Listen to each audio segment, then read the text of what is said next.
Na lição deste trimestre, estaremos estudando sobre a linguagem bíblica para os dias atuais de combate a narrativas e patrulhamento ideológico, porque a nossa exortação não foi com engano, nem com imundícia, nem com fraudulência. 1 Tessalonicenses 2:3. O cultivo da convicção cristã é imperioso para a prática e a defesa da fé em tempos de adversidades. Número 1. Convicção espiritual, o poder do Espírito. O apóstolo Paulo nos ensina que a pregação do Evangelho não é apenas um discurso intelectual, mas uma poderosa manifestação do Espírito Santo. Essa convicção foi um motivador para levar o Evangelho à Europa após receber uma visão em que um homem lhe pedia ajuda na Macedônia. Atos 16:9. O Evangelho foi pregado não apenas com palavras, mas em poder, no Espírito Santo, em plena convicção, conforme 1 Tessalonicenses 1:5. Essa convicção no poder do Espírito resultou na salvação e libertação dos tessalonicenses. É evidente que quando a pregação é desprovida dessa convicção espiritual, ela se torna mera retórica humana e não tem o poder transformador da palavra de Deus. Consulta-se Mateus 7:29, 1 Coríntios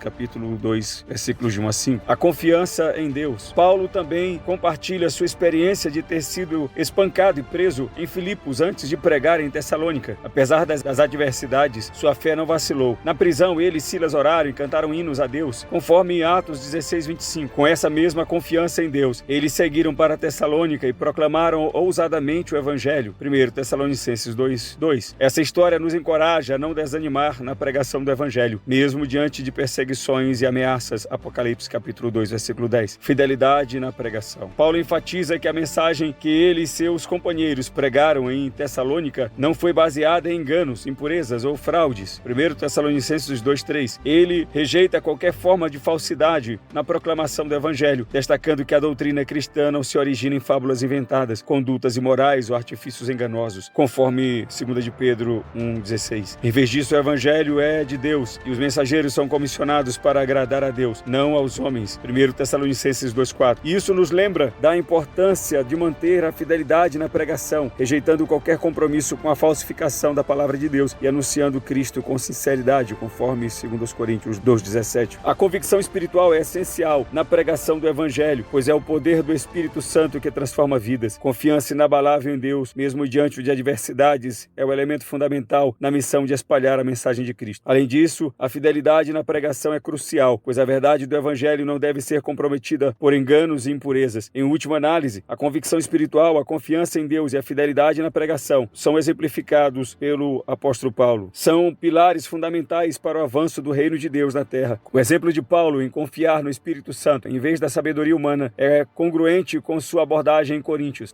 Onde ele enfatiza que sua mensagem não se baseava em persuasão humana, mas em uma demonstração do Espírito de poder. 1 Coríntios 2, de 1 a 5. Essa confiança na obra do Espírito Santo é um tema recorrente na pregação de Paulo e ressalta a importância da dependência divina na disseminação do Evangelho. Número 2, convicção moral, retidão nas ações. A conversão a Cristo resulta em uma transformação moral na vida do crente. 2 Coríntios 5:17. A Bíblia nos orienta a viver uma vida de retidão, abandonando a mentira e falando a verdade, evitando o furto e sendo honestos e escolhendo palavras que edifiquem. Efésios 4:25 a 29. O apóstolo Paulo destaca a sua própria conduta, enfatizando que nunca usou lisonjas ou teve motivações avarentas em seu ministério. 1 Tessalonicenses 2:5. Ele contrasta essa abordagem com a postura dos falsos cristãos que buscam poder e influência por meio de bajulações mentirosas. Romanos 16:18. Assim, a conduta de retidão é uma virtude do crente regenerado. Colossenses 3:23 e 1 de João 3:18. Reputação ilibada. Uma reputação ilibada é um testemunho de idoneidade moral. Paulo destaca que ele não buscava a glória dos homens em seu serviço no reino, destacando que seu objetivo era agradar a Deus, não a si mesmo, aos outros. 1 Tessalonicenses 2:6, parte A. Essa atitude de não buscar vantagens pessoais é consistente com o ensinamento de Paulo aos Coríntios, de que devemos gloriar-nos no Senhor, não em nós mesmos. 1 aos Coríntios, capítulo 1, versículo 29 a 31. Isso enfatiza que aqueles que buscam fama e prestígios comprometem o Evangelho, enquanto nossa vida deve glorificar a Deus. Efésios 3:21. Vida irrepreensível. O termo irrepreensível denota uma conduta que não pode ser censurada. Efésios 5:27. Paulo invoca a Deus e a igreja em Tessalônica como testemunhas de sua postura santa, justa e irrepreensível. 1 Tessalonicenses 2:10. E isso implica obediência nas questões morais, retidão exemplar e uma conduta sem motivo para reprovação. 1 Coríntios 9:16 a 23. Essas características definem o padrão de comportamento para com Deus, para com os outros e para consigo mesmo. 1 Coríntios 9:27. O apóstolo reconhece a influência de sua vida sobre os fiéis e os exorta a imitá-lo, segundo Tessalonicenses 3:9. Assim, o comprometimento do crente com os valores do reino reflete seu relacionamento com Deus, 1 Coríntios 10:32. A convicção moral é uma parte essencial da vida do crente regenerado. Ela se manifesta na retidão das ações, na busca por uma reputação ilibada e em uma vida irrepreensível. A transformação moral que ocorre na conversão a Cristo deve ser evidente em nossas escolhas e comportamento diário. Devemos buscar agradar a Deus, não aos homens, evitando qualquer forma de engano ou falsidade em nossa conduta. Nosso objetivo deve ser refletir a santidade e a justiça de Cristo em tudo o que fazemos. Paulo destaca a importância do amor de Cristo como motivador por trás de suas ações. Ele não busca agradar a si mesmo ou aos homens, mas age em resposta ao amor de Cristo e ao chamado para representar o caráter de Cristo, segundo aos Coríntios 5:13-15. Isso ressalta a necessidade de depender da graça e do poder de Deus para viver uma vida de retidão moral. Número 3. Convicção social. Bem-estar comum. O bem-estar comum abrange as necessidades físicas e espirituais dos seres humanos. A Bíblia oferece orientações tanto para o bem-estar espiritual quanto para o social. Segundo Timóteo, capítulo 3, versículos 16 e 17. A igreja tem o papel de proclamar o evangelho, Mateus 28:19, e também de aliviar o sofrimento promovendo o bem-estar social, especialmente entre os irmãos, Tiago, capítulo 2, versículo 15 a 17. O profeta Abacuque reconheceu que os problemas sociais em sua época estavam relacionados ao pecado, incluindo inversão de valores, violência e injustiças. Abacuque, capítulo 1, versículo de 1 a 4. Portanto, o mal social tem sua origem no pecado. Dedicação altruísta. O apóstolo Paulo exemplificou uma dedicação altruísta na propagação do evangelho, Atos 20:24. Embora tivesse o direito de ser sustentado pelo ministério, ele escolheu não receber apoio financeiro para não ser um fardo para a igreja. 1 Tessalonicenses 2:6, parte B. Em vez disso, Paulo trabalhou como fabricante de tendas para prover seu sustento, Atos 18:3, e se desgastou em uma atividade laboral extenuante para não sobrecarregar os irmãos, 1 Tessalonicenses 2:9. Ele enfatiza que o sustento financeiro dos obreiros é legítimo, 1 Coríntios 9:14, 1 Timóteo 5:18, mas ele optou por não exercer esse direito devido à situação financeira da igreja e com o propósito de não criar obstáculos ao evangelho, segundo os Coríntios 8:1 e 2. A convicção social de Paulo é um exemplo para a igreja. Ele reconheceu a importância de atender às necessidades espirituais e sociais das pessoas e se dedicou de forma altruísta na propagação do evangelho. Paulo não apenas pregou o evangelho, mas também trabalhou incansavelmente para prover seu próprio sustento e evitar ser um fardo financeiro para a igreja. Sua atitude reflete o amor sacrificial e o trabalho voluntário como elementos essenciais para o crescimento do reino de Deus. Paulo defende a ideia de que os obreiros do evangelho têm o direito de ser sustentados pelo seu trabalho no ministério, citando o princípio de que digno é o obreiro do seu salário, 1 Timóteo capítulo 5, versículo 18. No entanto, ele abre mão desse direito em determinadas situações para não criar barreiras à propagação do evangelho, 1 Coríntios 9:12. E isso destaca a importância de uma abordagem equilibrada no que diz respeito ao sustento dos obreiros, reconhecendo que cada situação pode demandar uma resposta diferente para a propagação eficaz do evangelho. O apóstolo Paulo, ao longo de seu ministério, enfrentou inúmeras provações e desafios, 1 Tessalonicenses 2:2. No entanto, em meio a essas dificuldades, ele deixou um exemplo notável de profunda convicção, 1 Coríntios 11:1. Convicção espiritual. Paulo baseava sua convicção espiritual no poder do Espírito Santo, 1 Tessalonicenses 2:4. Ele compreendia que a pregação do evangelho não era apenas um exercício intelectual, mas uma manifestação do poder de Deus por meio do Espírito Santo. Essa convicção o impulsionava a continuar pregando o evangelho, apesar das adversidades. Convicção oral. Sua convicção moral era evidente pelo temor a Deus, 1 Tessalonicenses 2:5. Ele vivia uma vida de retidão e integridade, evitando qualquer forma de engano ou motivação egoísta. Sua conduta refletia o profundo respeito e reverência a Deus. Convicção social. A convicção social de Paulo se manifestava em seu serviço abnegado, 1 Tessalonicenses 2:9. Ele estava disposto a trabalhar